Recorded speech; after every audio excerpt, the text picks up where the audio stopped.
Coach, I'll start with a few here on offense, and this one may be multifaceted, but I've had coaches just simply ask, how do we get better at transition offense? it, to get better at anything, I think you got to have some type of measurement tool. And I would recommend coming up with a checklist of what transition offense entails.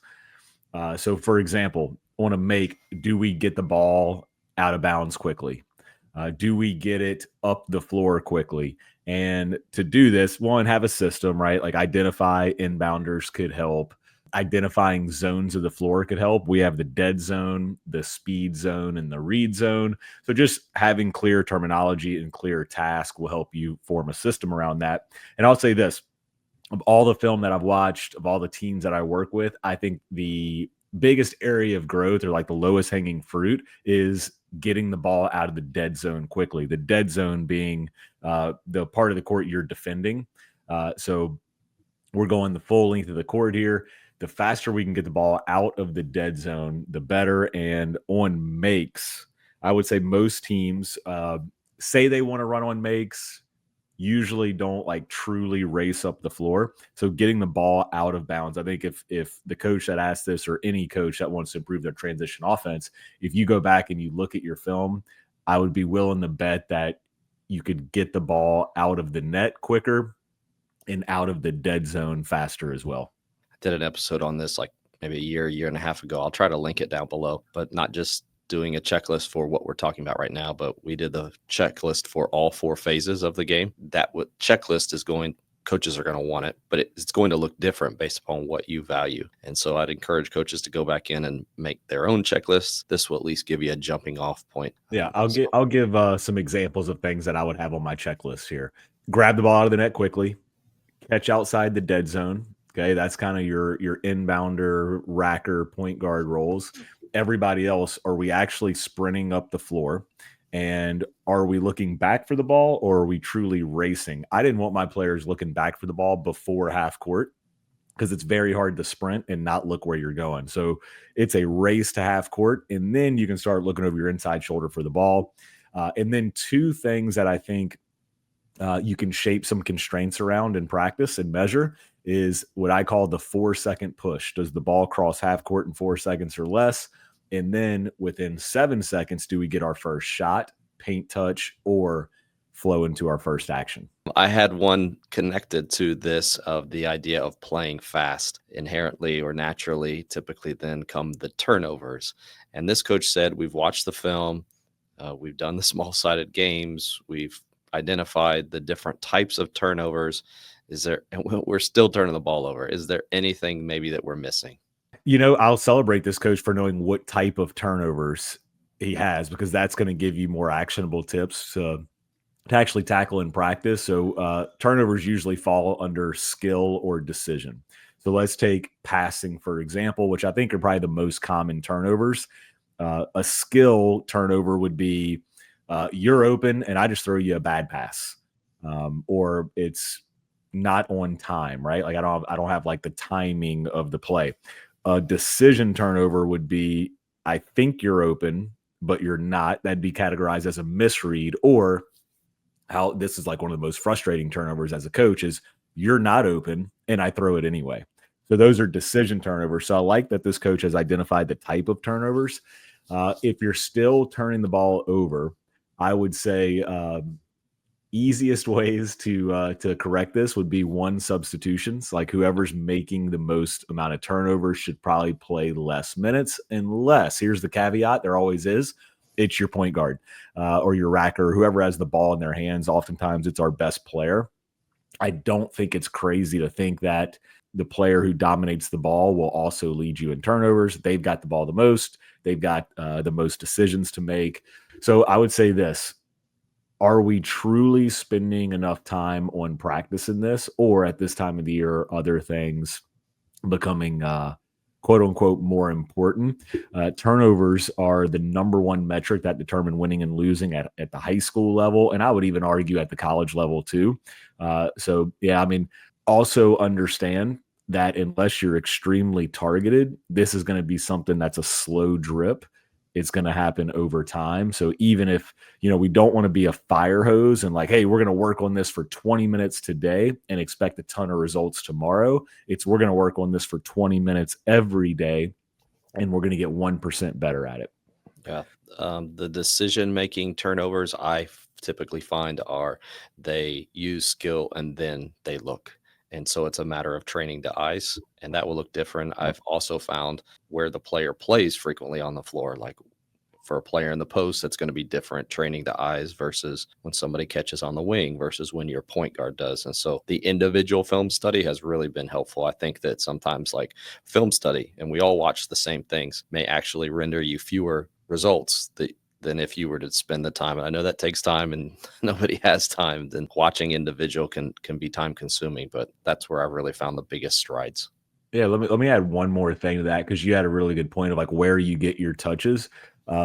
We do for our paid members of SAVI coaching, we do film breakdowns for every single one of our paid members, and it seems like something's in the water this time of year because we're getting a lot of like, hey, pressure. My team needs to get better handling the press and all this. I have found that as a coach, we've got to make sure that we're teaching them how to create space and attack space against the press and keep them out of bad spots. Like one film breakdown I did recently is like their team was constantly in corners. So you're going to turn the ball over if you're in the corner. So the root cause might not even be like, oh, we're throwing bad passes or we can't beat the trap. It's we're getting trapped too much. How do we just avoid those situations? And then we'll naturally handle the ball better. Yeah, I love this time of year. My pressure versus, or my passing, attacking versus pressure defensive course always is a hot seller this time of year. No doubt. All right. I have a coach who has said, I've heard that shooting is the thing down the stretch here, and shooting drills and increasing shooting drills is the thing that I need to do. But what does that actually look like? What are the shooting drills that I'm doing that are going to have the biggest results? Short answer is all of them. So there's different types of shooting drills. I set a goal to myself. We wanted to shoot 30 minutes every single day throughout the entire season. So what we actually did is we would scale back our competitive sections or like the other things that we did. So basically at this time of year, we were competing, and if we weren't competing, we were shooting. And we were able to shorten practice, but still get the 30 minutes of shooting in. And there's different types of shooting drills, which I think is what this coach is asking for. There's block shooting, and then you can add some variability, which means you're gonna change the location. You might add a read there and make it more random. And at SAVI, we break them down into 3 categories. There is tune, train, and test. Tuning is like your shooting development. I am actually a believer that you should help players with their shot in season. I know that could be taboo for players, or for coaches, but this is the most amount of time you'll ever have your players, right? Like before the restrictions come on, before they go play another sport, before the gym's unavailable, like this is the time that you have. So we call that tuning somebody's shot. Like if you pick up a guitar, it's going to be out of tune. It doesn't mean that it's broken. It doesn't mean we need to do an overhaul. It just means we need to make slight tweaks in order to kind of calibrate the guitar or the shot here. So we have some tune drills that I would do. Those are maybe not standard to what you're accustomed to, but think groove your shot. We just use some like more targeted areas to approach one piece of the shot. And then your train is going to be your action shooting, a lot of your reads. So to kind of give you an idea of what types of drills, I do think some block shooting is good. That's more tuning. Like, let's just get you feeling right, get our reps up, comfort, confidence, and then we want to add actions and reads in there. So now it's I'm getting the shots that I would get in a game. I'm coming off a ghost screen. I am drifting to the corner. I'm cracking back behind penetration, whatever your actions are in your offense. But could we go +1 and just add one read in there? Add a defender so they're more game-like. And then if a coach is struggling to fit practice, shooting into practice, you're going for more quantity than quality in your action and your read shooting. And then I would actually test less at this point in the year. A test would be, something with a measured goal. Maybe you're shooting for time. That is usually good earlier in the year where you're identifying your green light shooters. In this part of the year, I think you need more training. What shots do we want to take? Can I take it under pressure at game speed from game spots? Yep. Can't agree anymore. And that's exactly what we're facing. And we've got a younger team, and shooting has been the theme. We'd probably have 2 or 3 more wins if we just made shots. And I know everybody can say that, but I'm talking about like wide open shots or lightly contested shots. And what I have found is the players themselves will do tuning shots. That's the shots that they're going to take on their own. And if you don't, as a coach, oversee the training shots, they're not going to happen. Just telling a kid, you need to get more shots for yourself outside of practice, that will be exclusive tuning shots, and you will see very little carryover to the games themselves. Yep. But just like you said, the last set with the training, no, with the, what were the last ones? The testing shots. We spent more time at the beginning of the year doing those, but have found that the training shots are the ones that are really the money makers this time of year. Yeah. And we would mix it up too. Like I like your individual shooting drills or more your block. And then I like to have what I call mixed drills where we're getting shots, but we're mixing in some footwork. We're mixing in some offensive rebounding. That way you're not just like block, hey, we're only shooting for this 10 minutes. It's we're shooting getting a good amount of shots up, but we're getting a lot of stampedes and stride stops and offensive rebounds. So you're working on more than one thing. Just like, we always talk about two-way teaching. It doesn't always have to be offense and defense. It's two-way teaching. We can teach footwork or train footwork and shots and all those things at the same time. And then I like group shooting for your action stuff and your reads. And then sometimes getting, like your whole team, if you got 12 or maybe you practice JV varsity together or a bigger group, you split into 2 groups of 10 or 12, those give you a lot of juice.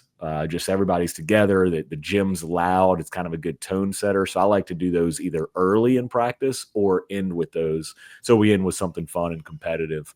And then I'll say this. If this coach is looking to do more shooting because they want to raise their field goal percentage, again, shooting is going to be a marathon goal. We're not going to be better shooters overnight. It's going to be a slow drip. If you want to be a better or more efficient offensive team overnight, eliminate bad shots in your offense. That's where I would really, you're always balancing like what does our immediate attention need to go to, and then what is just the long term going to. Immediate, eliminate bad shots. Long term, we're always shooting. That's a marathon skill that we're working on. Yeah, shot selection is something you will never stop teaching. I don't care how many years the players are in your program.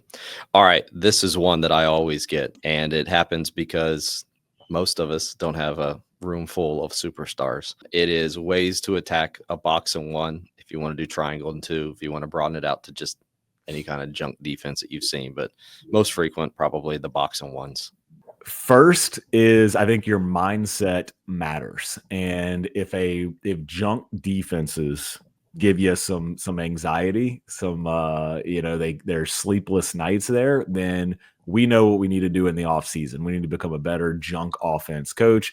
But I think your mindset going into practice, the way you communicate this to your team is really important. Because I think, let's say it's the first time we're seeing a box and one.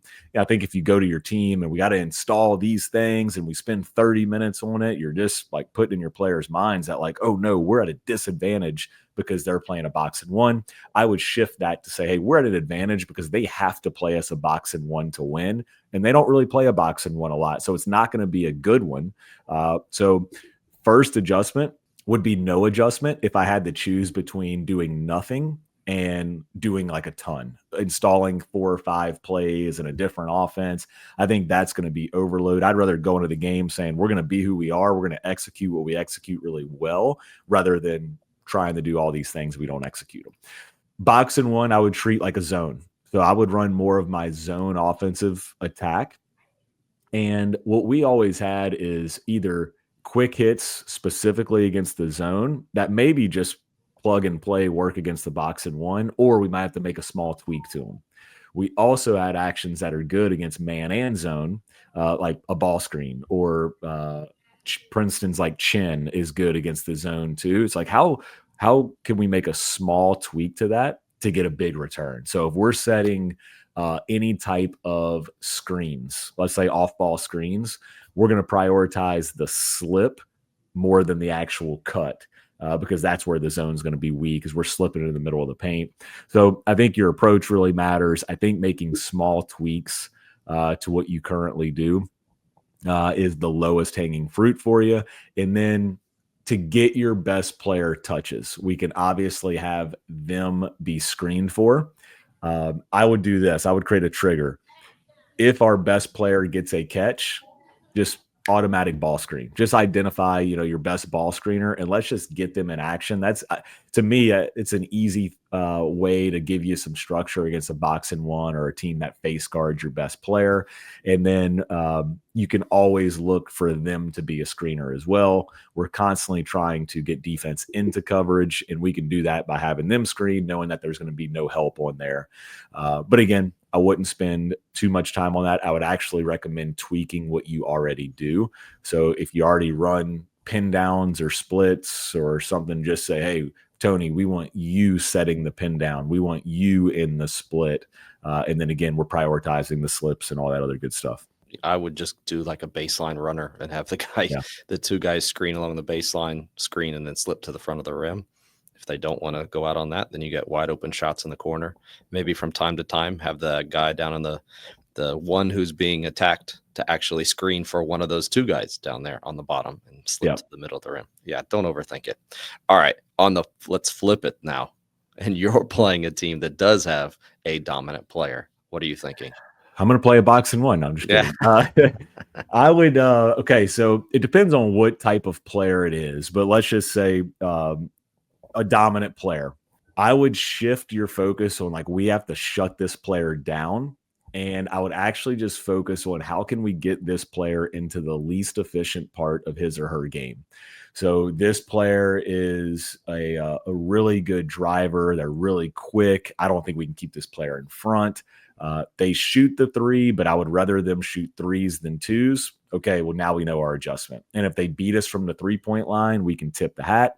Or we can adjust midstream and say, okay, they're actually shooting the ball really, really well. Maybe let's go the other way and make them adjust in real time. See if they can make the adjustment. But I would just say focus on getting them into the least efficient part of their game. So for this one, let's say we're playing a dominant point guard or just a quick driver. Every time they get the ball, we're in the gaps. And I want them, we're on elbows and blocks, and I want them seeing 5 players in front of them every time they get the ball. And if that forces them to shoot some threes or some long twos, great. I don't care if it goes in or not. We're forcing them into the least efficient part of their game. Outside of that, you could do, you could trap them every time they get the ball out of their hands, deny it back. We would do something called shirt defense. So just don't have to completely face guard. We're just not going to leave them. I got to be close enough to touch their jersey. So we're always there on the catch. So no advantage catches for their best player, make them earn everything. All right, one that's a game management question, and it has to do with timeouts. And I'll say this first before I ask the questions go along with it. I was watching a game the other night, and the team gave up 2 double-digit runs, and I believe, was out of timeouts by the time they got to halftime. This was a college game, like a Division I college game. So I've seen one side of the spectrum, and then I've seen the other where we college level use our 30-second use it or lose it in the first half, but we will never call a timeout in the second half because we need the rest of them for the last 2 minutes of the game if the game gets close. Is there a balance between the two, or just talk about the thinking that goes into it, I guess? Yeah. Thank God for media timeouts for the coach that was out of timeouts in the first half.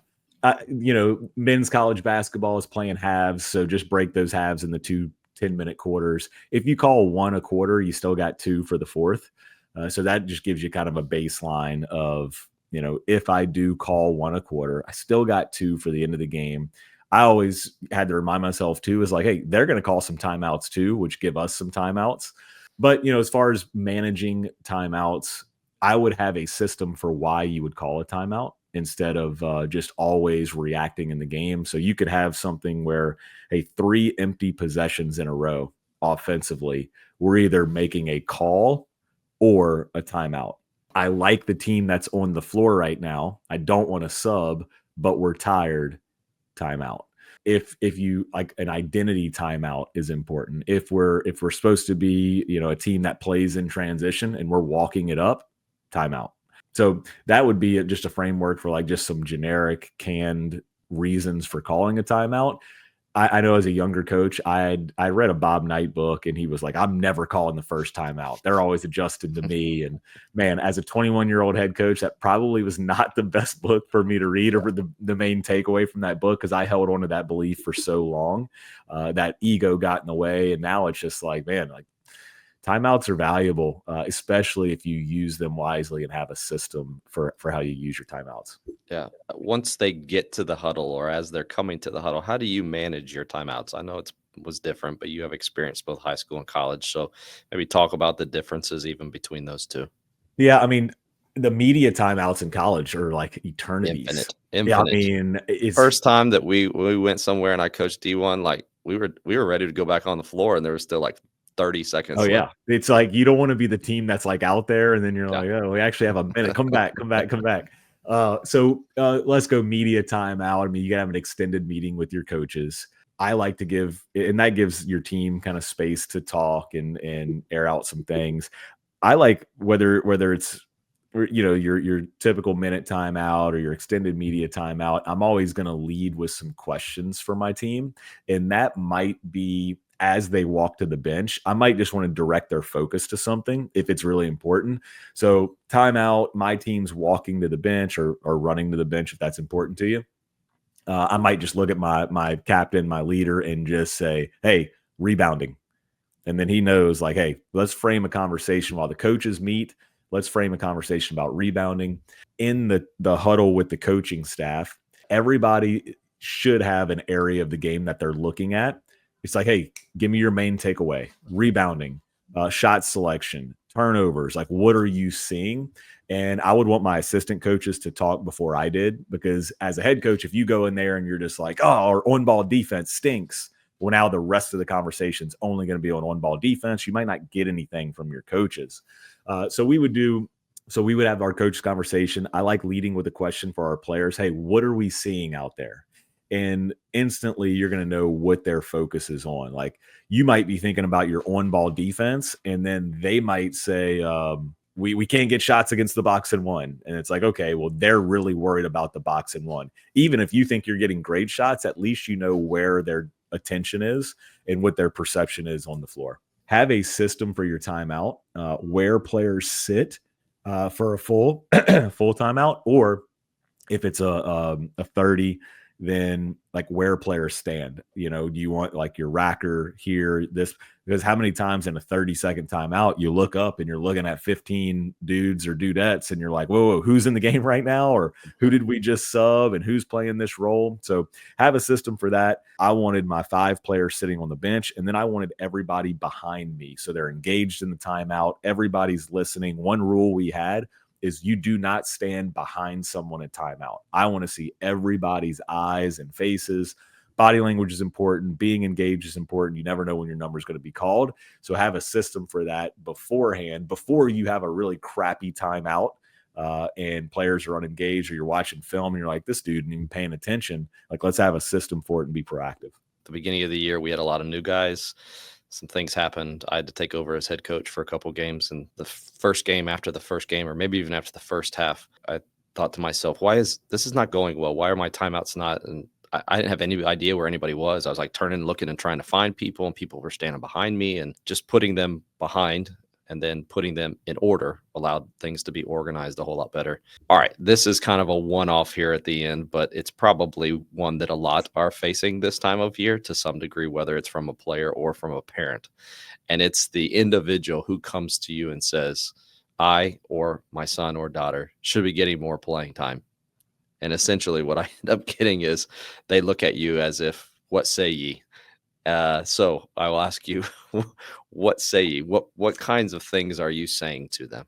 Yeah, let's go with the player conversation first, because the parent, and we can get to the parent one, but I think that's a whole different animal. For the player, I mean, I think with all this, like, timing and context matters. Is it right after the game? Probably not excited to have that conversation.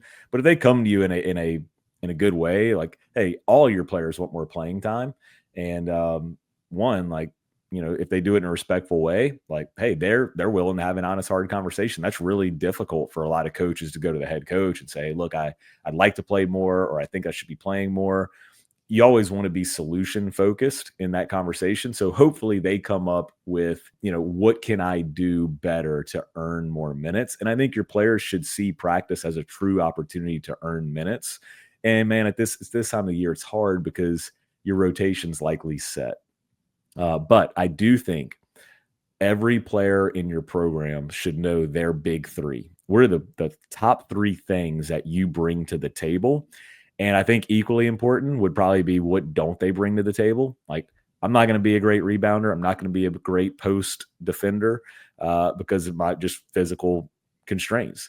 They should also know a vision for who they're becoming. Like, what is the next part of their game? So I have the big three, but the next part of my game is the ability or the skill to blank. And maybe that's what it is. You probably also have a need on your team where, like, hey, we need energy, we need rebounds, we need this. I actually consult with the college program, and we were talking about his backup big, and it's a guy he recruited. He knew he wasn't going to play a ton of minutes. He was very upfront with that player, but player wanted more minutes.